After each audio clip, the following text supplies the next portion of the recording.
ठुला फाइल खोल्नुहोस्, सरकारलाई हाम्रो साथ छ, त्यसको पछाडि हामी होइन। कोही पनि बेचैन हुनु पर्दैन। भ्रष्टाचारका कोही पनि मानिसहरू संलग्न छन् भने त्यसमा निर्मम भएर कारबाही गरिन्छ। तिनलाई कठघरामा साँतेर अपराधीको रूपमा कारबाही गर्नुपर्छ।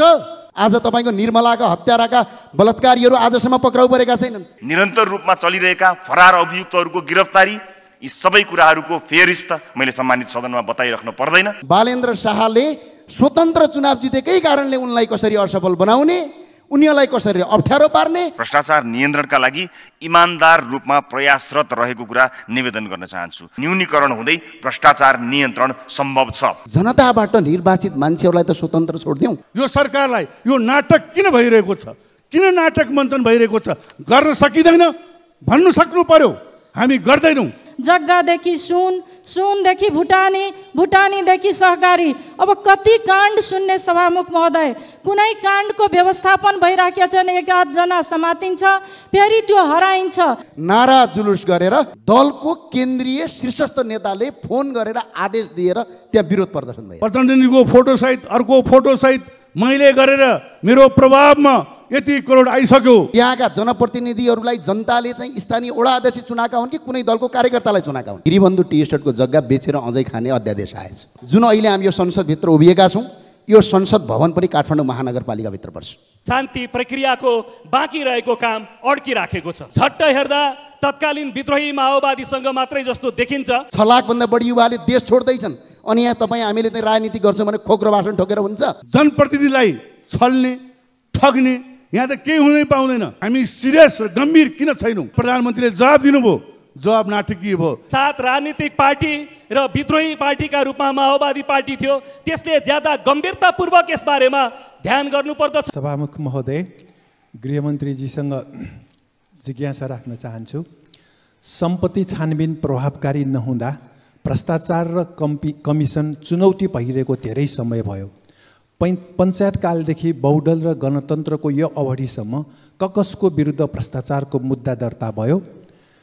पञ्चायत कालदेखि गणतन्त्र र बहुदलसम्मका सार्वजनिक पदमा बस्नेहरू, अझ त्योभन्दा अगाडि बस्नेहरूलाई समेत सम्पत्ति छानबिनमा ल्याइएको भए सजिलो हुने होइन र? धन्यवाद। माननीय सदस्यहरू, अब माननीय उपप्रधानमन्त्री एवं गृहमन्त्री रवि लामिछानेलाई उक्त प्रश्नको उत्तर दिन अनुमति दिन्छु। सम्माननीय सभामुख महोदय मार्फत माननीय प्रेम सुवालजीले उठान गर्नुभएको प्रश्नको जवाफ प्रस्तुत गर्ने अनुमति चाहन्छु। मान्यज्यूले उठान गर्नुभएको विषय मेरो कार्यक्षेत्र रहेको मन्त्रालय अन्तर्गत त हो नै, तर त्यति मात्र नभएर समग्र सरकारकै क्षेत्राधिकारमा पर्ने बेहोरा समेत सम्मानित सदन समक्ष अनुरोध गर्दछु। तर सरकारमा रहेको सेवा प्रवाह र सुशासनसँग सम्बन्धित मन्त्रालयको नेतृत्व समेत लिएकाले भ्रष्टाचार नियन्त्रणका लागि इमानदार रूपमा प्रयासरत रहेको कुरा निवेदन गर्न चाहन्छु। भ्रष्टाचार नियन्त्रणका लागि हामीसँग संरचना नभएको होइन, संवैधानिक आयोगहरू छन्, अख्तियार नै छ, तर विभिन्न कारणहरूले, विभिन्न अडचनहरूले गर्दा आशातीत प्रतिफल प्राप्त गर्न नसकेको जनगुनासो र माननीयज्यूहरूको गुनासो कायमै छ। सरकारले न्यूनतम नीतिगत प्राथमिकता र साझा सङ्कल्पमा भ्रष्टाचार र अख्तियारको दुरुपयोगसँग जोडिएका विषयको छानबिन र अनुसन्धान गरी कुनै पनि कालखण्डमा भएका भ्रष्टाचार र सोही व्यवस्था अन्तर्गत कोही पनि भ्रष्टाचारीमाथि कानुनी कारबाही अगाडि बढाउने उल्लेख गरिएको छ। भ्रष्टाचारी एक दिन कानुनको कठघरामा आउँछ भन्ने विश्वास नेपाली समाजमा स्थापित गर्न जरुरी भइसकेको छ। त्यसतर्फ सरकारले नीति तथा कार्यक्रम र बजेट मार्फत पनि सम्बोधन गरेको कुरा जानकारी गराउन चाहन्छु। कुनै एक पक्षले मात्र सक्रियताका साथ काम गर्दैमा भ्रष्टाचार नियन्त्रण सम्भव हुने होइन। पर्याप्त कानुनी आधार, क्षेत्राधिकार र स्रोत साधन सहित भएका संरचनाको स्तरोन्नति आवश्यक छ। मेरो र उसको नभनिकन सबैका पालामा चर्चामा आएका प्रत्येक प्रकरणको छानबिनका लागि राजनीतिक नेतृत्व तयार हुने र अख्तियार प्राप्त निकायले राजनीतिक स्वार्थ प्रेरित नभई निष्पक्ष रूपमा अनुसन्धान र अभियोजन गर्ने हो भने न्यूनीकरण हुँदै भ्रष्टाचार नियन्त्रण सम्भव छ। भ्रष्टाचारका घटना समेत राजनीतिक दाउपेचको शिकार हुने विद्यमान प्रवृत्ति सच्याउन जरुरी रहेको तर्फ पनि यस सम्मानित सदनको ध्यान आकर्षण गराउन चाहन्छु। र विशेष गरेर गृह प्रशासन र गृह मन्त्रालयमा करिब 3 महिना मैले नेतृत्व लिइसकेपछि निरन्तर रूपमा भ्रष्टाचार नियन्त्रणका लागि भएका कारबाहीहरूका बारेमा सदनलाई जानकारी नै छ, मान्यज्यूहरूलाई जानकारी नै छ। त्यसैले निरन्तर रूपमा चलिरहेका फरार अभियुक्तहरूको गिरफ्तारी, यी सबै कुराहरूको फेरिस्त मैले सम्मानित सदनमा बताइराख्नु पर्दैन। निरन्तर रूपमा सरकार लागि परिरहेको छ र केही दिन अगाडि मात्रै बजेटमा र नीति कार्यक्रममा व्यवस्था भएअनुसार भइरहेका काण्डहरूको मात्र होइन, कुनै पनि कालखण्डमा भएका काण्डहरूमध्ये 25 वटा काण्डहरूलाई छानबिन गर्नको निमित्त शक्तिशाली आयोग गठन गर्ने तयारी रहेको कुरा मैले सम्मानित सदन मार्फत जानकारी गराइसकेको छु। त्यसकारणले कोही पनि बेचैन हुनु पर्दैन। भ्रष्टाचारका कोही पनि मानिसहरू संलग्न छन् भने त्यसमा निर्मम भएर कारबाही गरिन्छ। त्यो साहस, त्यो आँटका साथ हामी प्रस्तुत भएका छौँ भन्ने कुरा निवेदन गर्न चाहन्छु। धन्यवाद। माननीय सदस्य, केही पूरक प्रश्न छ भने राख्न सक्नुहुन्छ 1 मिनेटभित्र। सभामुख महोदय, गृहमन्त्रीजीसँग पूरक प्रश्न राख्न चाहन्छु। नेपालीको सम्पत्ति सीमाङ्कन र विदेशमा सम्पत्ति राख्न नपाउने कानुनी व्यवस्था गरिएको भए सम्पत्ति शुद्धिकरणमा मद्दत पुग्ने होइन र झुठा बोल्नेहरूको, सरकारमा ठुला पदमा बस्नेहरूको नै सम्पत्ति धेरै भएको विषयमा मन्त्रीज्यू कति सहमत हुनुहुन्छ? र यो न्यूनतम कार्यक्रम त अब धेरैदेखि भोग्दै आएको जनताले भनिएको कुरा गर्दैन र देखाउटीको लागि भनिन्छ भन्ने पनि छ। यसमा मन्त्रीज्यू के भन्नुहुन्छ? धन्यवाद। माननीय मन्त्रीज्यू जवाफ दिनुहोस्। सम्माननीय सभामुख महोदय मार्फत म माननीयज्यूलाई यो प्रति प्रश्नका लागि बताउन चाहन्छु। सम्पत्तिको सीमा सम्बन्धी कानुन सदनले निर्माण गर्ने यो थलो नै हो। त्यसका लागि म सकारात्मक छु, हामी सकारात्मक छौँ, सरकार सकारात्मकै छ। त्यसको पहलका लागि सदनले कानुन बनाएरै व्यवस्था गर्ने कुरामा एकमत हुने वातावरण बन्न सकोस्, त्यसका लागि आफ्नो भूमिका निर्वाह गर्ने प्रतिबद्धता म माननीय ज्यू समक्ष राख्न चाहन्छु। र झुटो बोल्ने लगायतका यी व्यवहारसँग सम्बन्धित कुराहरू, यी मोरल भ्याल्युसँग सम्बन्धित कुराहरू हुन्। त्यसकारणले जननिर्वाचित जनप्रतिनिधि अझ पदाधिकारीहरूले झुट बोल्ने, गलत गर्ने कुराहरूलाई यसै पनि स्वाभाविक रूपमा त्यसलाई अस्वीकार्य हुन्छ नै हुन्छ। तर त्यो जिम्मेवारी बोधका साथ सबैजना अगाडि बढौँ भन्न चाहन्छु। सरकारले प्रस्तुत गरेका न्यूनतम साझा कार्यक्रम लेखनमा मात्र सीमित नहुन् भन्नका लागि हामी निरन्तर कार्यरत छौँ। जति सकिन्छ त्यसलाई अधिकतम सदुपयोग गरेर त्यसमा इमान्दारिताका साथ काम गर्ने प्रतिबद्धता व्यक्त गर्न चाहन्छु र मलाई विश्वास छ माननीयज्यूहरूले सरकारले अहिले गरिरहेको कार्यलाई नजिकबाट हेरिरहनु भएको छ भन्ने मैले आशा लिएको छु। धन्यवाद। माननीय सदस्यहरू, अब प्रश्नकर्ता माननीय श्री विद्या भट्टराईलाई आफ्नो प्रश्न सोध्न अनुमति दिन्छु। प्रश्न नम्बर 2। सम्माननीय सभामुख महोदय, सम्माननीय सभामुखज्यू मार्फत म माननीय गृहमन्त्रीज्यूलाई प्रश्न गर्न चाहन्छु। नेपालमा वर्षेनी, डढेलो, बाढी पहिरो, डुबालले सयौँ झन्डनको क्षति हुने गरेको छ। गत वर्ष भूकम्पले पनि धेरै स्थानमा ठुलो क्षति पुर्याएको छ। भूकम्प प्रभावित क्षेत्रको पुनर्निर्माणको कार्य अझै सम्पन्न हुन सकेको छैन। भूकम्प प्रभावित क्षेत्रको पुनर्निर्माण कार्य कहिलेसम्म सम्पन्न हुन्छ? जलवायु परिवर्तनसँगै हामी कहाँ आकलन नगरेका प्राकृतिक विपत्तिका समस्याहरू देखा परिरहेका छन्। नेपालमा आकलन गर्न सकिने तथा वर्षेनी मौसम अनुसार देखा पर्ने विपदहरूले पनि हरेक वर्ष ठुलो क्षति पुर्याउने गरेको छ। डढेलो, बाढी पहिरो, डुबान एकै प्रकृतिका विपदहरू हामी भोगिरहेका छौँ। यसको न्यूनीकरण र समाधानका लागि सरकारको ठोस तयारी के रहेको छ? विपदको जोखिमलाई आकलन गरी विपदमा हुन सक्ने क्षतिको समेत पूर्व मूल्याङ्कन प्रणालीको व्यवस्थाका लागि कस्तो तयारी गरिएको छ? धन्यवाद। माननीय सदस्यहरू, अब माननीय उपप्रधानमन्त्री एवं गृहमन्त्री रवि लामिछानेलाई उक्त प्रश्नको उत्तर दिन अनुमति दिन्छु। सम्माननीय सभामुख महोदय मार्फत माननीय विद्या भट्टराईजीलाई प्रश्नका लागि धन्यवाद दिँदै उहाँले राख्नुभएको प्रश्नको जवाफ प्रस्तुत गर्ने अनुमति चाहन्छु। सम्माननीय सभामुख महोदय, विपद प्रभावित घर परिवारलाई अस्थायी आवास निर्माण अनुदान कार्यविधि 2081 तर्जुमा भई सहमतिका लागि अर्थ मन्त्रालयमा पठाइएको कुरा जानकारी गराउन चाहन्छु। र हिजो भर्खरै माननीय अर्थमन्त्रीज्यू, अर्थ सचिवज्यू लगायत अर्थ मन्त्रालयको टोली समक्ष यस विषयमा आएका कुनै पनि रायका लागि अर्थ मन्त्रालयमा आएका पत्रहरूलाई तत्काल अगाडि बढाउनको निमित्त मैले निवेदन गरेको छु र मलाई विश्वास छ हिजो नै अर्थ मन्त्रालयले त्यसलाई मन्त्री परिषदमा निर्णयार्थ अगाडि बढाइसकेको छ। मैले माननीय सदस्यहरू समक्ष सत्य बोल्नुपर्ने हुन्छ, यहाँ जवाफ होइन समाधान दिनुपर्ने हुन्छ। प्रक्रियागत ढिलासुस्तीहरूको शिकार सदन भएको छ, सरकार भएको छ, सिङ्गो समाज भएको छ। प्रक्रियागत रूपमा हुने गरेका यी ढिलासुस्तीका कारण आम मानिसले हामीले सोचे जस्तो सेवा पाएको छैनन्। यो कुरालाई मैले यो सदनमा स्वीकार गर्नुपर्दछ। तर त्यस्तो नहोस् भन्नका लागि एउटा विधि बनाउनु पर्ने हुन्छ। हामीले काम गर्ने नीतिमा हो र नीतिमा टेकेर नै भविष्यमा हुने त्यस्ता किसिमका कुनै पनि गतिविधिहरूलाई नियन्त्रण गर्ने हो, सरकारले सम्बोधन गर्ने हो। यस अगाडि यस्तो किसिमको क्रियाकलाप भयो भएन सायद यहाँहरूले थाहा पाउनु भएको छ होला, तर यसपटक पनि विधि बनाएरै, कार्यविधि बनाएर नै कुनै पनि किसिमका विपदहरूलाई सम्बोधन गर्न सकियोस् भनेर ऐतिहासिक एउटा दस्तावेज, इतिहासमै पहिलो पटक विपद प्रभावित निजी आवास प्रबलीकरण पुनर्निर्माण तथा पुनर्स्थापना अनुदान कार्यविधि 2081लाई हामीले पारित गरेका छौँ। यो कार्यविधिमा सम्पूर्ण कुराहरू उल्लेख गरेका छौँ। यस अगाडि यो कार्यविधि प्राप्त भएको भए कुनै पनि मन्त्रीले आफ्नो काम अगाडि बढाउनको निमित्त सहज हुने थियो। हामीले काम गर्ने विधिका माध्यमबाट मात्रै हो। त्यसकारणले यो विधि बनेको छ। यो विधिबाट हामी सम्बोधन गर्ने काममा अगाडि बढ्नेछौँ। यस विधिबाट बाढी पहिरो मात्र होइन, चट्याङ, हिम पहिरो, कुनै पनि किसिमका विपदमा परेका नागरिकलाई कहाँ कहाँ कसरी सम्बोधन गर्ने भन्ने कुराको पूर्ण फेयरिस्त तयार गरिएको छ। नियम कानुनको अधीनमा रहेर, कार्यविधिको अधीनमा रहेर हामी यसमा काम गर्न सक्दछौँ। त्यसको तयारी भएको छ। यस अगाडि यथेष्ट प्रयास हुन सकेको छैन। अझै पनि भूकम्प पीडितहरूलाई हामीले पूर्ण रूपमा सम्बोधन गर्न सकिरहेका छैनौँ। विधिको अभावले, कार्यविधिको अभावले यस्ता समस्याहरू आएका थिए, जटिलताहरू आएका थिए। तर त्यस्तो जटिलता भविष्यमा नआओस् भन्नका लागि हामीले एउटा अत्यन्तै ठुलो अध्ययन गरेर ऐतिहासिक दस्तावेज प्रमाणीकरण समेत गरिसकेको हुनाले अब यसलाई कार्यान्वयनको चरणमा लिएर जानु छ। यस वर्ष सोचे जस्तो सफलता प्राप्त गर्न गाह्रो छ। यद्यपि त्यसलाई कार्यान्वयन गर्नेतर्फ हामी चुस्त दुरुस्त रूपमा काम गरिरहेका छौँ।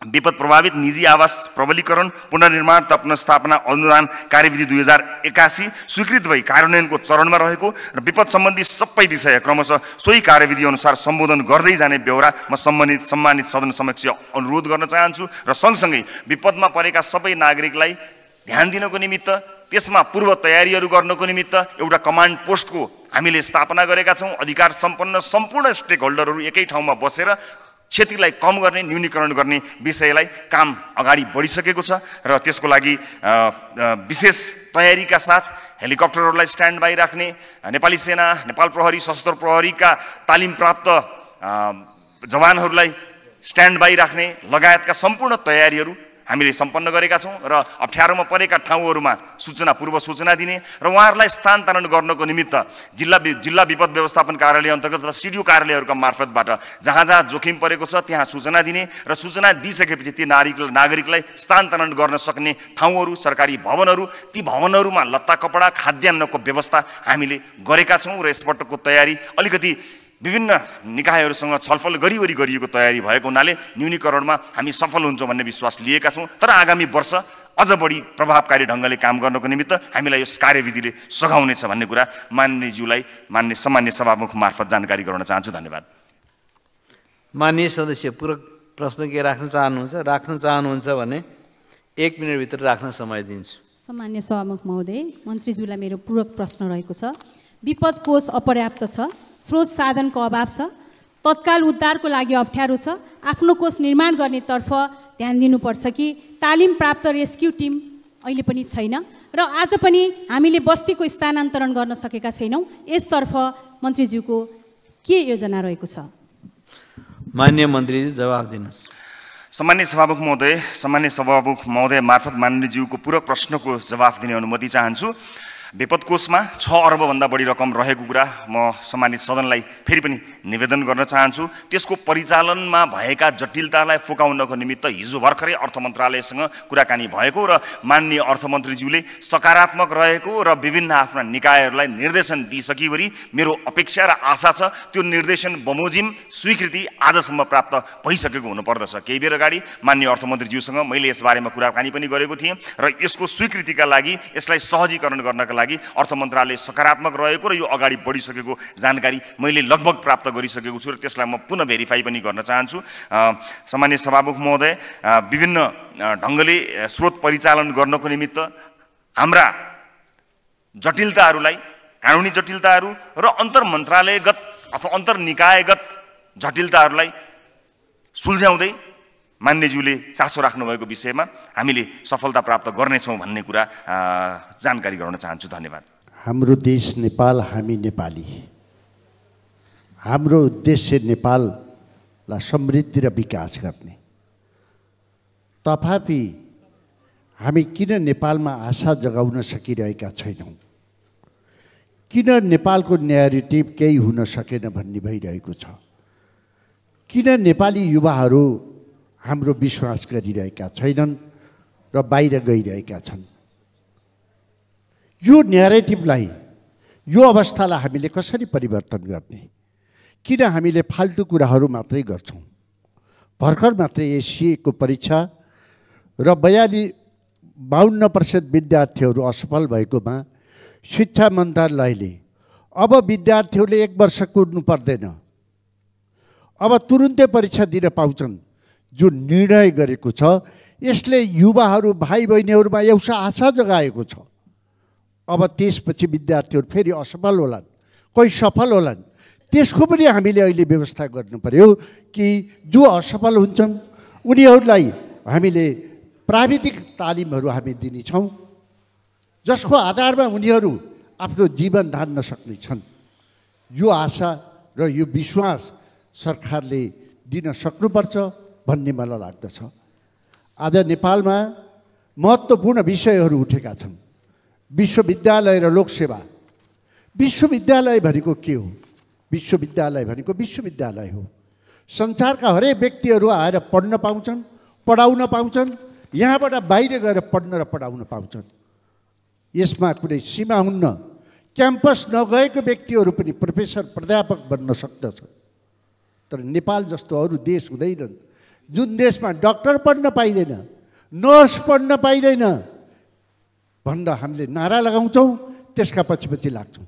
हामी डाक्टर बनाऊँ, इन्जिनियर बनाऊँ, नर्स बनाऊँ, हाम्रो बच्चाहरू बाहिर जान्छ, डाक्टर जान्छ भने नेपालमा धेरै पैसा लिएर आउनु सक्छ र हामीले गुणलाई जोड दिनुपर्छ भन्ने कुरा हामीसँग त्यो धारणा छैन।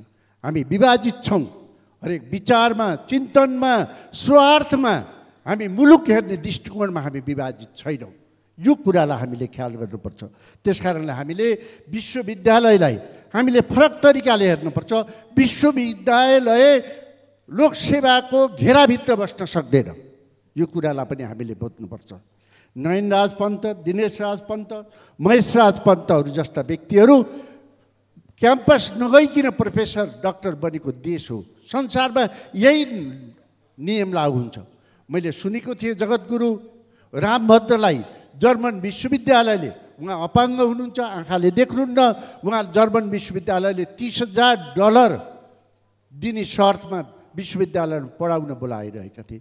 त्यसकारण हामी अनावश्यक कुरामा हस्तक्षेप गर्ने, अनावश्यक कुरामा महत्त्वाकांक्षा देखाउने जो कुरा गर्छौँ, यस्ता कुराहरूबाट हामीले रोक्न पर्छ।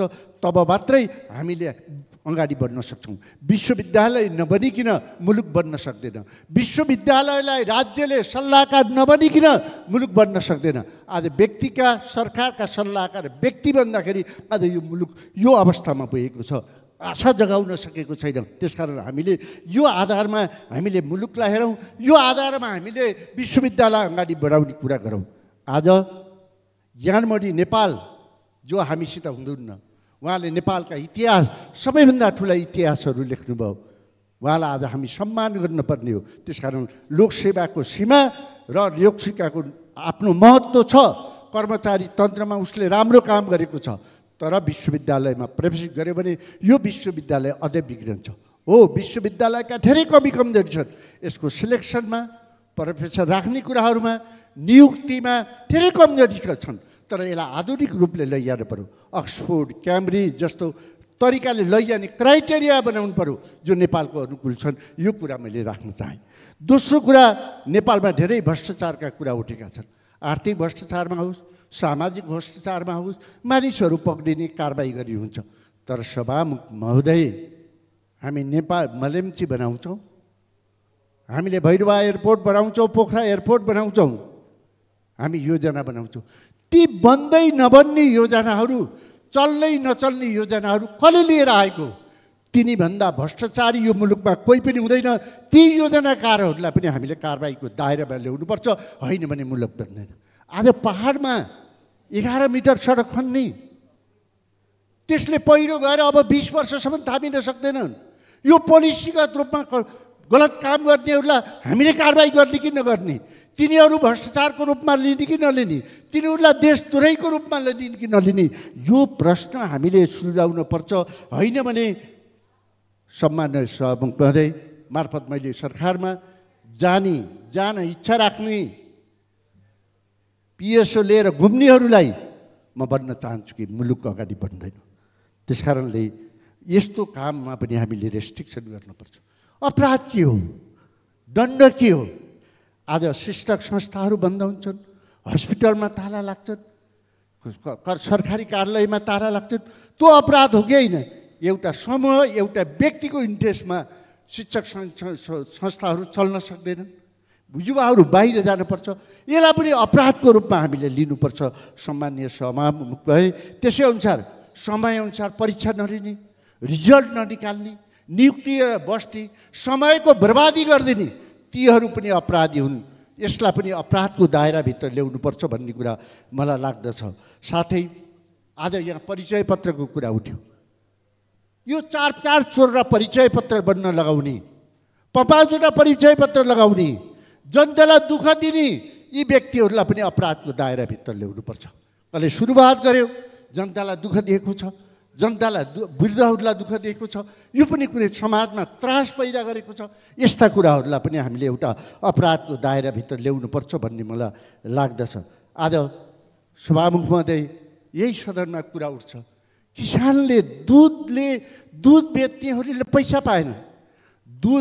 किसानले त्यति दुःख गरेर दुध उत्पादन गर्छ, समाजमा बेच्न जान्छ, बेचिसकेपछि उसले नाफा गर्छ। त्यो नाफा गरेपछि फेरि किसानले पैसा पाउँदैनन् भने यो आवाज उठाइरहने कुरा होइन। तिनलाई कठघरामा साँतेर अपराधीको रूपमा कारबाही गर्नुपर्छ। तब नै मुलुक अगाडि बढ्नुपर्छ, तब नै आशाहरू जग्छन्। त्यति मात्र होइन, किसानले तरकारी उत्पादन गर्छ, फलफुल उत्पादन गर्छ, उत्पादन गरेको बजारमा जाने बेलामा सिमानाका नाकाहरू खोल्छन्, तीलाई पनि हामीले अपराधको रूपमा लानुपर्छ। तब न आशाहरू पलाउन सक्छन्। त्यसकारण हामीले यो कुरालाई हामीले ख्याल गर्नुपर्छ।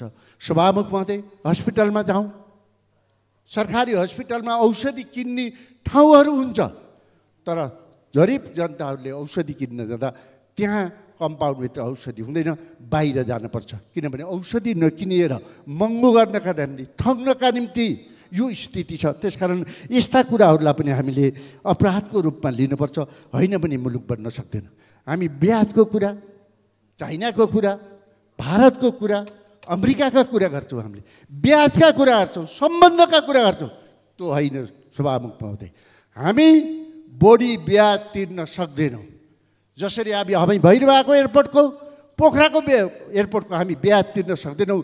जसले महँगो ब्याजमा पैसा लिन्छ त्यो पनि अपराधी हो, चाहे जोसुकै सरकारको हो। त्यसकारण त्यसलाई पनि हामीले आर्थिक अपराधको रूपमा, मुलुकलाई ठगको रूपमा हामीले दण्ड लिनुपर्छ भन्ने कुरा मलाई लाग्दछ। त्यसरी नै आज निर्माणका कार्यहरू छन्, निर्माण व्यवसायका कुराहरू छन्, विकास योजनाका कुराहरू छन्। न समयमा योजना कम्प्लिट हुन्छ, न काम गर्नेले बजेट पैसा पाउँछ, नयाँ योजना पाउँछ। यी समयमा सम्पन्न नगर्ने, समयमा काम गरेको पैसा नतिर्ने, अनावश्यक योजना बनाउने, यी तीनै कुराहरू अपराधको रूपमा लिनुपर्छ। नत्र भने मुलुक अगाडि बढ्न सक्दैन। त्यसकारण हामीले जिम्मेवार लिएका मान्छेहरू जिम्मेवार बन्नुपर्छ। माननीय सदस्य, समय सकियो। त्यसकारणले यो मुलुकलाई अगाडि बढाउनका निम्ति हामी फरक तरिकाले सोच्नुपर्छ, फरक तरिकाले हिँड्नुपर्छ, फरक तरिकाले हामीले समाजलाई र कानुन निर्माण गर्नुपर्छ। सम्माननीय सभामुख महोदय, मलाई लागेको छ भविष्यमा एउटा यस्तो दिन नआओस्।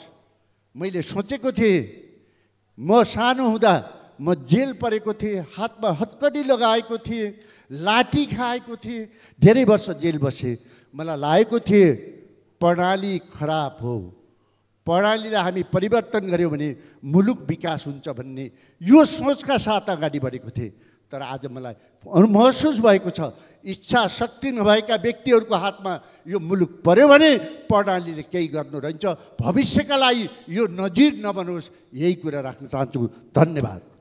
सम्माननीय सभामुख महोदय, एउटा कुटे जस्तो गर्छौ, अर्को रोए जस्तो गर्छौ, एउटा घचटे जस्तो गर्छ, अर्को अलि पर सर्छ। तिमी हाम्रा हात काट्छौ र चम्चाले खुवाउँछौ, दिउँसो कम्बल बाँड्छौ र राति घरमा आगो लगाउँछौ। तिम्रो सक्कली अनुहार बाट हामी बेखबर आँखा चिम्लेर तिम्रो जय जयकार गर्छौँ त हामी दुःख पाउँछौँ। यी सब तिम्रा नाटकहरू हुन्, हामीलाई सब थाहा छ तिमीहरू मिलेर आपसमा अवसरको साझेदारी गर्छौ। आज यो देश यस्तै भइरहेको छ सम्माननीय सभा महोदय।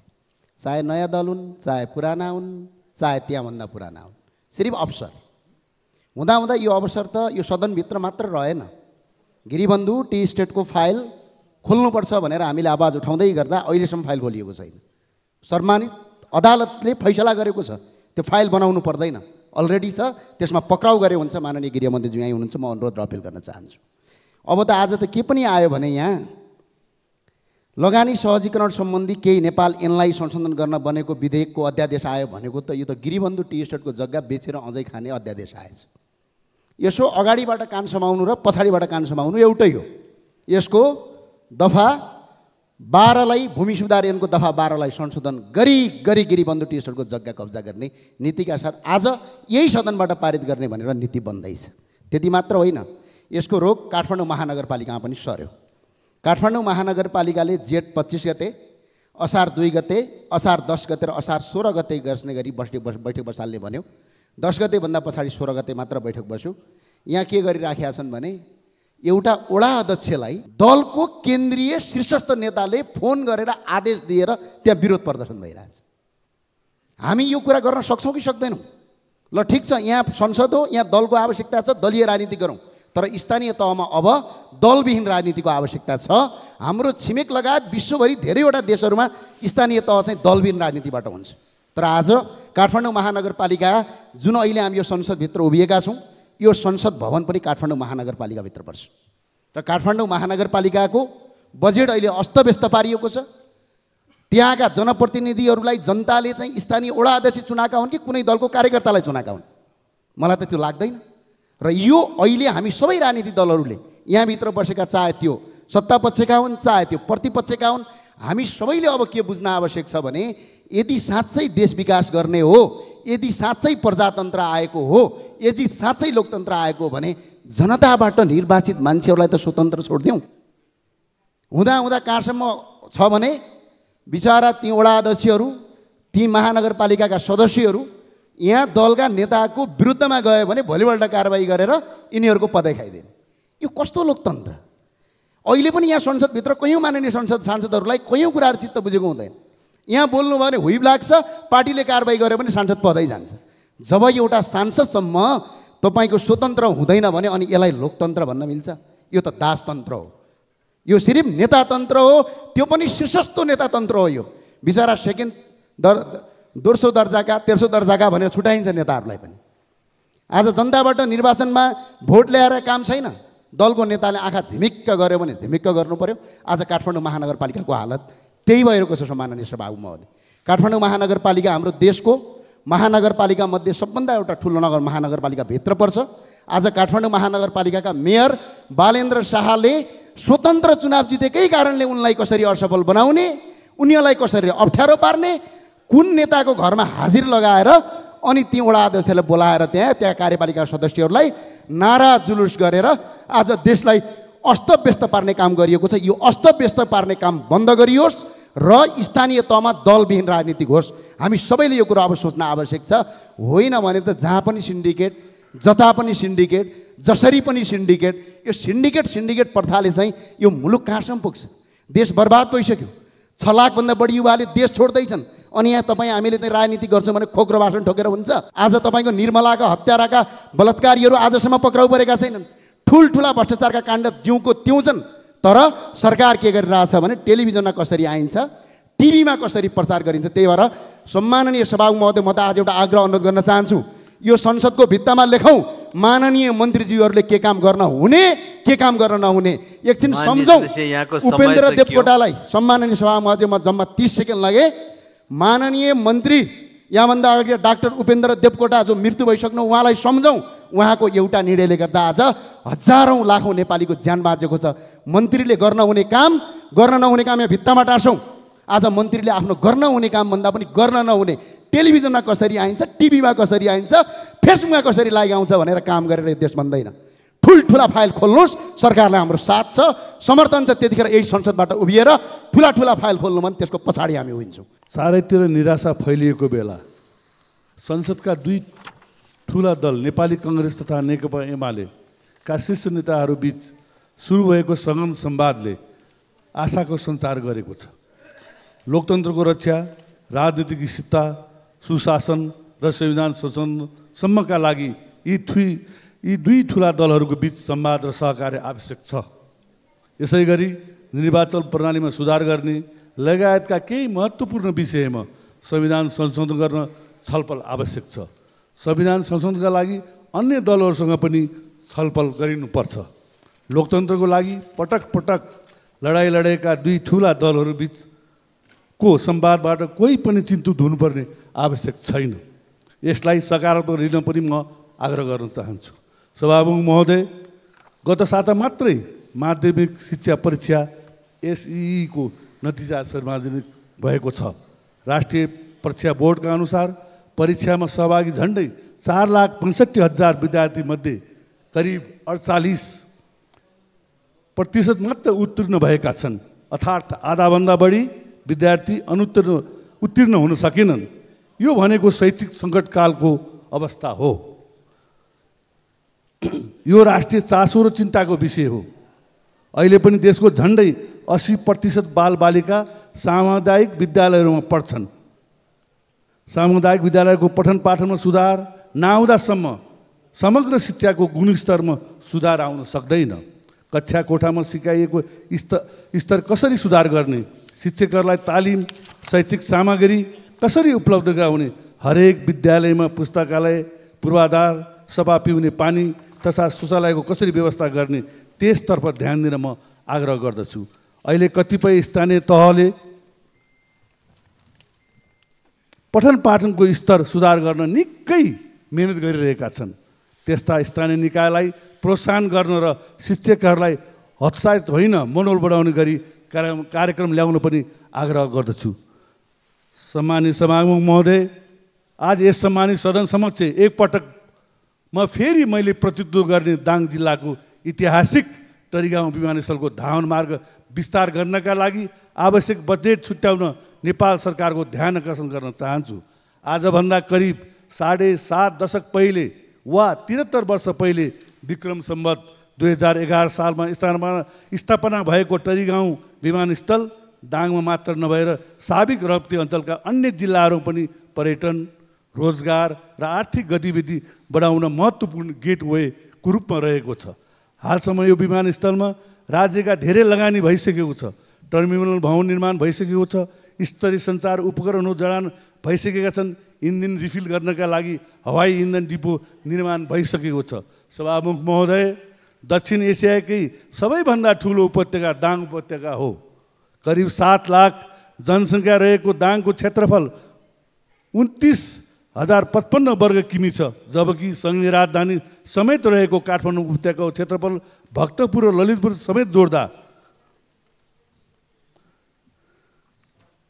93,933 वर्ग किलोमिटर हुन आउँछ। उसो त एसियाकै ठुलो उपत्यकामा हवाई सेवाको पर्याप्त माग हुँदाहुँदै पनि हाल 18 सिटे ट्विनिटर जहाज चलिरहेको छ। भाडा तुलनात्मक रूपमा अति महँगो छ, त्यही पनि नियमित उडान छैन। नागरिकहरू भरपर्दो हवाई सेवाबाट वञ्चित हुनु परेको छ। हवाई सेवाको अभावमा दाङ जिल्ला र छिमेकी जिल्लाहरूमा स्वास्थ्य उपचार हुन नसकेका र आकस्मिक रूपमा उपचार गर्नुपर्ने कैयौँ रिफर बिरामीहरू बाटैमा अकालमा मरिरहेका छन्। दाङ जिल्ला लुम्बिनी प्रदेशको सदरमुकाम रहेको जिल्ला पनि हो, तर आवश्यक परेको अवस्थामा सुत्केरी बेथाले च्यापेकी महिलालाई होस् वा सवारी दुर्घटनाका घाइतेलाई समयमा उपचारका लागि काठमाडौँ पुर्याउन हवाई यातायात छैन। यो एयरपोर्ट धावन मार्ग विस्तार गर्न अपरिहार्य देखिएकोले मैले सम्माननीय प्रधानमन्त्री पुष्पकमल दाहालदेखि हालका संस्कृति, नागरिक उड्डयन तथा पर्यटन मन्त्री लगायत पूर्व संस्कृति, नागरिक उड्डयन तथा पर्यटन मन्त्रीसँग छलफल गरेँ। गत वर्ष यसै सदनमा मेरो प्रश्नको उत्तर दिने क्रममा सम्माननीय प्रधानमन्त्रीले दाङको टरीगाउँ एयरपोर्टलाई एक क्लासको डोमेस्टिक एयरपोर्ट बनाउने प्रतिज्ञा गर्नुभएको थियो, तर काम केही भएन। यसै क्रममा मैले चालु आर्थिक वर्षमा नेपाल नागरिक उड्डयन प्राधिकरणका महानिर्देशक र तत्कालीन संस्कृति, नागरिक उड्डयन तथा पर्यटन मन्त्री माननीय सुदन किरातीसँगको छलफलपछि नेपाल नागरिक उड्डयन प्राधिकरण र पोखरा विश्वविद्यालयमा अध्यापनरत वरिष्ठ engineer professor doctor Govind Prasad लामिछानेले जोइन्ट स्टडी प्रतिवेदन बुझाउने निष्कर्षमा सर्वपक्षीय बैठक टुङ्गिएको थियो।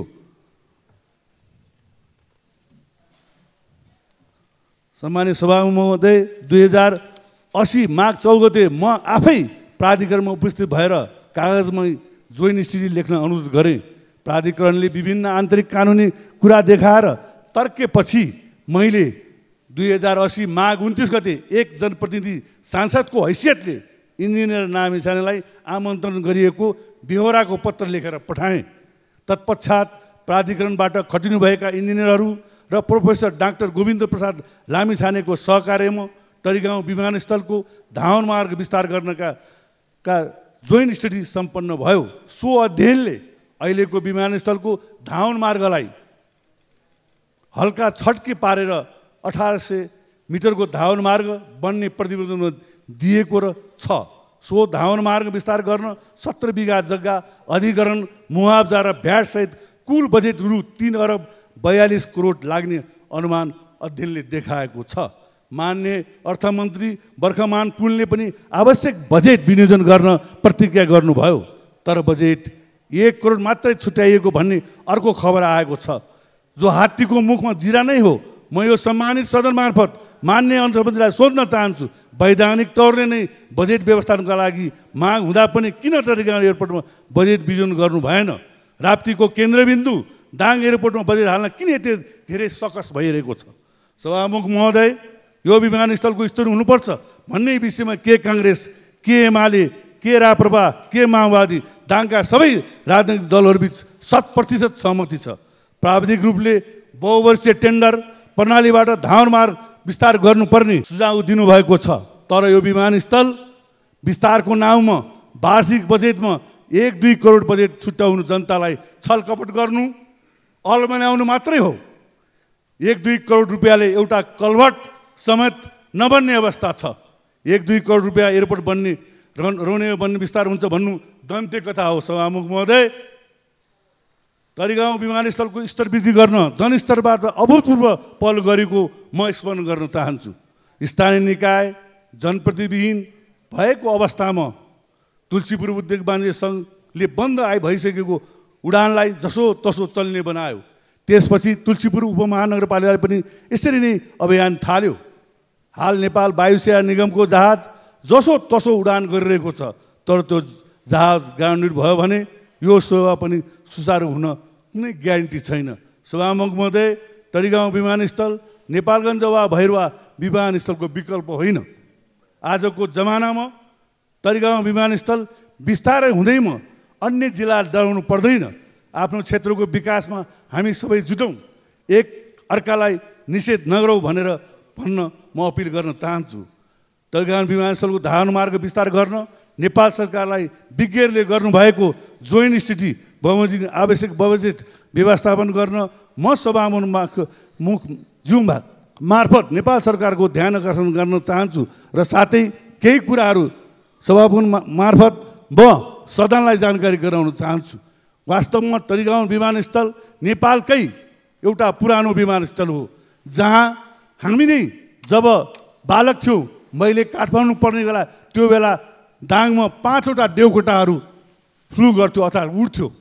जति बेला नेपाली वायुसेवाको फोकर प्लेन उड्थ्यो त्यति बेला देवकोटा चढ्थ्यो। आज मैले यो सांसद अगाडिदेखि सांसद भएदेखि बारम्बार पटक मैले यो सदनमा दाङको तरिगाउँ एयरपोर्टको बारेमा धेरै कुराहरू गरिरहेको छु।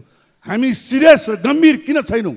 मैले त्यो एयरपोर्टको बारेमा किन भने प्रधानमन्त्रीले जवाब दिनुभयो, जवाब नाटकीय भयो। यहाँ हल्लो भयो, यही बजेटमा तरिगाउँको के अरे एयरपोर्टको उल्लेख गर्नुभयो हाम्रो वर्खमान पुन्जीले। मैले यहाँ पटक भेटिरहेको तपाईँ देख्नुहुन्छ। उहाँले भन्नुभयो मैले व्यवस्थित तौरले व्यवस्था गरेको छु, अर्थव्यवस्था गरेको छु भन्ने कुरा पनि गर्नुभयो। मैले आम एउटा सांसदको हैसियतले, जनप्रतिनिधिको हैसियतले यो सभामुख मार्फत यो सरकारलाई यो नाटक किन भइरहेको छ, किन नाटक मञ्चन भइरहेको छ गर्न सकिँदैन भन्नु सक्नु पर्यो। हामी गर्दैनौँ। अन्यथा योभन्दा मैले यो कुरो उठाएँ त्यसरी नै म सभामुख मार्फत 4 लेन बाटो, जुन बाटो दाङको एउटा मेरुदण्ड हो, जो तुलसीपुर, घोराई, लमी, त्यो 4 लेन बाटो यही जवाब दिने क्रममा तत्कालीन निर्माण भौतिक पूर्वाधार मन्त्री प्रकाश ज्वालाले जेठको महिनामा यसको चाहिँ नि टेन्डर हुन्छ भन्ने जवाब दिनुभयो। यो बजेटमा केही उल्लेख भएन। अहिले केवल एनजिम ब्याङ्कको स्वीकृति पत्र आएको छैन भन्ने उल्लेख भइरहेको छ। म सभामुख मार्फत सरकारलाई के भन्न चाहन्छु भने एउटा मेरुदण्डको रूपमा हामीले टालटुल अवस्थामा अहिले तुलसीपुर, घोराई, लमी त्यो 4 लेन बाटो बनाएको अवस्था हो। सभामुख महोदय, यसरी जनप्रतिनिधिलाई छल्ने, ठग्ने यहाँ त केही हुनै पाउँदैन। अहिले जसरी मैले कुरा गरिरहेको छु, अर्थमन्त्रीलाई भने बजेट कति उल्लेख गर्नु, म बुझेर भन्छु भन्नुभयो। उहाँ छापामा आउँछ दाङमा प्रचण्डजीको फोटोसहित, अर्को फोटोसहित मैले गरेर मेरो प्रभावमा यति करोड आइसक्यो भन्ने चर्चा प्रचार गरिन्छ। सभामुख महोदय, यस्ता कुरालाई गम्भीर रूपमा सरकार सजग होस्, सरकारलाई भनियोस् र सरकारलाई आग्रह गर्दै म मेरो भनाइ यही बन्द गर्छु। धन्यवाद। जय नेपाल। सम्भावित कार्य तालिका भनेर उपलब्ध गराएकोमा आजको कार्यसूचीमा शून्य समय पश्चात शून्य समय र विशेष समय उठेका प्रश्नको जवाफ भनेर उल्लेख गरिएको छ। तर अगाडिको रोमा हेर्छु सभामुख महोदय, मन्त्रीहरूलाई खडेरी लागेको छ। काहीँ औषधि उपचार गर्न जानुभएको छ कि काहीँ कतै जानुभएको छ थाहा छैन। शीर्ष नेताहरू पनि अगाडिको बेन्चमा अनुपस्थित हुनुहुन्छ। कार्यतालिका अनुसार सदन पनि प्रवेश गरेन। यसमा जानकारी पाउन पाए अझ खुसी हुन्थे। धन्यवाद। देशव्यापी रूपमा प्राकृतिक विपत्तिमा परेर ज्यान गुमाउनुभएका सबै नेपाली नागरिकहरूका प्रति म र मेरो दलका तर्फबाट उहाँहरूका प्रति हार्दिक श्रद्धाञ्जली व्यक्त गर्न चाहन्छु। घाइते हुनुभएका र उपचार गरिरहनुभएकाहरूको शीघ्र स्वास्थ्य लाभको कामना गर्दछु। सरकारलाई घाइतेहरूको निःशुल्क उपचारको व्यवस्था मिलाइकन थप क्षतिहरू न्यूनीकरणका निमित्त राज्यका सबै संयन्त्रहरूलाई प्रभावकारी ढङ्गले परिचालनका निमित्त आग्रह गर्न चाहन्छु। आम रूपमा नेपाली जनसमुदायहरूलाई विपदका घटनाहरूबाट जोगिनका निमित्त उच्च सतर्कताका निमित्त समेत अपिल गर्न चाहन्छु। सम्माननीय सभामुख महोदय, तत्कालीन विद्रोही शक्ति शान्ति प्रक्रियामा आएर निर्वाचनमा भाग लिएर 4वटा निर्वाचनहरू हामीले सम्पन्न गरिसकेका छौँ। करिब 4वटा निर्वाचन पछाडि पनि झन्डै 2 वर्षको वरिपरि यो प्रतिनिधि सभा र यो चरणका जनप्रतिनिधिहरू अहिले आफ्नो कार्य सम्पादनमा हामी छौँ। तर हामीले संसारले नै तीखो आँखाले निहालेर हेरिराखेको शान्ति प्रक्रियाका कामलाई निष्कर्षमा पुर्याउन सकेका छैनौँ र त्यो अड्किराखेको छ। कतिपय सन्दर्भमा सत्ताको एउटा बार्गेनिङ चिफ जस्तो पनि भइराखेको छ शान्ति प्रक्रिया। यसले झट्ट हेर्दा राजनीतिक रूपमा तत्कालीन विद्रोही नेकपा माओवादी, अहिलेको हाम्रो दल नेकपा माओवादीलाई मात्रै एउटा राजनीतिक विषय जस्तो बनाइएको छ। सम्माननीय सभामुख महोदय, म सम्माननीय सभामुख मार्फत सिङ्गै सदनको र देशको ध्यान कतातिर केन्द्रित गर्न चाहन्छु भने हाम्रो सिङ्गै देशको राष्ट्रको सुरक्षाको जिम्मा लिएको नेपाली सेना समेत यो विषयसँग सम्बन्धित छ। मैले हामी सबैले धेरैवटा न्युजहरू हेरेका छौँ, समाचारहरू पढेका छौँ, आर्टिकलहरू हेरेका छौँ र कैयन स्टोरीहरू पनि हामीले हेरेका छौँ। हाम्रो नेपाली सेनाले राष्ट्रिय अन्तर्राष्ट्रिय फोरमहरूमा धेरै प्रतियोगिताहरूमा भाग लिनुभएको छ, उत्कृष्ट स्थानहरू हासिल गर्नुभएको छ।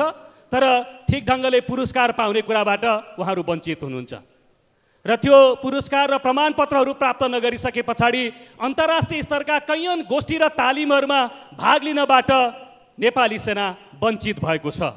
यसकारण यो कुनै एउटा राजनीतिक विषय मात्र छैन र यो विषय खास गरिकन समग्र राष्ट्रको अस्तित्व र समग्र राष्ट्रको प्रतिष्ठासँग समेत बाँधिएको र जोडिएको विषय हो। त्यसैले म नेपालका सबै राजनीतिक दलहरूलाई गम्भीरतापूर्वक के अपिल गर्न चाहन्छु भने संसारले गम्भीरतापूर्वक निहालिराखेको, तीखो आँखाले हेरिराखेको यति संवेदनशील र गम्भीर विषयलाई हामीले निष्कर्षमा पुर्याउनका लागि विलम्ब नगरौँ।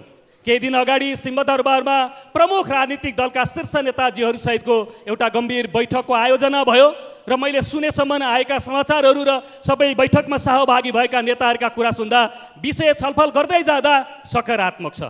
यसलाई अब चाँडै टुङ्ग्याउने भनिन्छ हरेक बैठकहरू, तर तादारुकताका साथ जाँगर लगाएर तत्निकायहरूले गर्न पर्ने कामहरू हामीले निष्कर्षमा नपुर्याउँदाखेरि शान्ति प्रक्रियाको बाँकी रहेको काम अड्किराखेको छ। यसरी हेर्दा झट्ट हेर्दा तत्कालीन विद्रोही माओवादीसँग मात्रै जस्तो देखिन्छ। यसका साङ्गो पाङ्गो सबै विषयहरूमा हामीले अलि मसिनाएर विश्लेषण गर्ने हो भने सामाजिक रूपमा यसले धेरै असर प्रभावहरू तुल्याएको छ। अहिले म लामो त्यसको व्याख्याको समयमा त छैन, तर मैले अघि नै भने शान्ति सुरक्षाको समग्र राष्ट्रको रक्षाको जिम्मा लिएको नेपाली सेनासँग समेत उसको वृत्ति विकास र त्यसभित्र भएका कैयन सिनियर र जुनियर अफिसरहरूको वृत्ति विकासमा समेत यसले प्रत्यक्ष रूपमा असर पारेको छ। त्यो भनेको सिङ्गो देशको वृत्ति विकासमा समेत त्यसले प्रश्न उठाएको छ। यसर्थ म खास गरिकन तात्कालीन 7 राजनीतिक पार्टी र विद्रोही पार्टीका रूपमा माओवादी पार्टी थियो, त्यसले ज्यादा गम्भीरतापूर्वक यसबारेमा ध्यान गर्नुपर्दछ, चिन्तन गर्नुपर्दछ, सकारात्मक भएर छलफल गर्नुपर्दछ र यसलाई निष्कर्षमा लैजानका लागि ज्यादा मेहनत गर्नुपर्छ। सँगसँगै अरू सबै राजनीतिक शक्तिहरूले समेत यसलाई सहयोगीको भूमिका खेलेर यो विषयलाई तार्किक निष्कर्षमा पुर्याउनका निमित्त सम्मानित सदन मार्फत एकपटक म अपिल गर्न चाहन्छु। यति कुरा राखेर 2 दिन जतिका समाचारहरू र राजनीतिक घटनाक्रमहरूलाई हामीले नजिकबाट निहाल्यौँ भने अहिले सिङ्गै राजनीति तरङ्गित भएको जस्तो छ। अनौपचारिक संवादहरू हुँदा, समाचार पत्रहरू अध्ययन गर्दा पढ्दा सिङ्गै राजनीति तरङ्गित हुने जस्तो। एउटा दलको नेता र अर्को दलका नेता या सत्ता पक्षको दलको नेता प्रतिपक्षको दलका नेताका बीचमा संवाद हुँदा बित्तिकै सत्ता गठबन्धनमा उलटफेर आउने भयो भनेर ठुला ठुला ब्यानर न्युजहरू हामीले पढ्न पाउँछौँ। मलाई त्यस्तो के लाग्दैन भने तुरुन्तै 2 जना नेताहरू बस्दा बित्तिकै पुरै सत्ताको समीकरण उलटफेर हुने, सुरै सत्ताको चाहिँ समीकरण नै बदलिने त्यस्तो परिस्थितिका रूपमा हाम्रो जे भाष्य बनाउने चाँडै निष्कर्ष कुनै विश्लेषण बिना नै निष्कर्षमा पुग्ने जे परिपाटी छ, यसले समग्र समाजमा एउटा स्थिरताको मानसिकता दिँदैन र ती सबै घटनाक्रमहरूलाई हामीले जोडेर हेर्दा त्यसमा सत्यता छ, मलाई त्यस्तो पनि लाग्दैन। तर पनि राजनीतिक दलका नेताहरूका बीचमा संवाद हुने कुरा चाहिँ सकारात्मक हो र राम्रो हो। म यस सन्दर्भमा सम्माननीय सभामुख मार्फत के अपिल गर्न चाहन्छु भने शीर्ष नेताहरूका बीचमा संवाद हुनु ज्यादै राम्रो कुरा हो। हामीले वरपरका छिमेकी र संसारभरका राजनीतिक दलहरूमा हेऱ्यौँ भने झगडा लडाइँ सङ्घर्ष गरे भने निकै तिक्ततापूर्ण गर्ने र शत्रुतापूर्ण ढङ्गले सङ्घर्ष गर्ने, लडाइँ गर्ने हामी संसदका घटनाहरू या संसद बाहिरका राजनीतिक घटनाक्रमलाई हेऱ्यौँ भने अन्य कैयन राष्ट्रहरूको त्यसरी हामी हेर्न सक्दछौँ, शत्रुतापूर्ण ढङ्गले लड्ने। तर नेपालको एउटा राम्रो संस्कार के छ भने जोरदारपूर्वक आफ्ना अडानहरू मुद्दाहरू पनि प्रस्तुत गर्ने र परिआउँदा फेरि एकताबद्ध भएर राष्ट्रका सङ्कटहरूलाई हल गर्ने प्रकृतिको नेपालको संस्कार छ। यस सन्दर्भमा म के अपिल गर्न चाहन्छु भने गाउँमा जाँदा युवाहरू भेटिँदैनन्, सिङ्गै समाज निराश भएको छ। यस्तै यस्तै समाचारहरू जे हामी पढिराखेका छौँ, बिहोरिराखेका छौँ, यस्ता घटनाक्रमका दौरानमा शीर्ष नेताहरू बस्नु सकारात्मक कुरा हो। तर ती बसाइहरूमा, ती बैठकहरूमा, ती भेटघाट र संवादहरूमा के कुराले प्राथमिकता पाउनु पर्यो भने हाम्रो देशको अर्थतन्त्रले लय गुमाइराखेको छ, यो गुमाइराखेको अर्थतन्त्रको लयलाई कसरी ठिक लयमा फर्काउने, हाम्रा पुँजीगत खर्चहरू बढ्न सकिराखेका छैनन्, यसलाई हामीले कसरी लैजान सक्छौँ। प्रतिपक्षमा हुँदा होस् या सत्ता पक्षमा हुँदा नै किन नहोस्, हामीसँग 5, 10 देखि 15 वर्षसम्मको चाहिँ आर्थिक हिसाबले, राजनीतिक हिसाबले, सामाजिक सांस्कृतिक हिसाबले समान मुद्दा र धारणा बनाउनका निमित्त त्यस्ता बैठकहरू भेटघाटहरूलाई फलदायी बनाउने गरिकन अगाडि जानुपर्दछ भन्ने कुरा म एकपटक फेरि सम्मानित संसदमा सम्माननीय सभामुख मार्फत अपिल गर्दै अहिलेलाई आफ्नो भन्नुलाई यही अन्त्य गर्छु। धन्यवाद। लाल सलाम।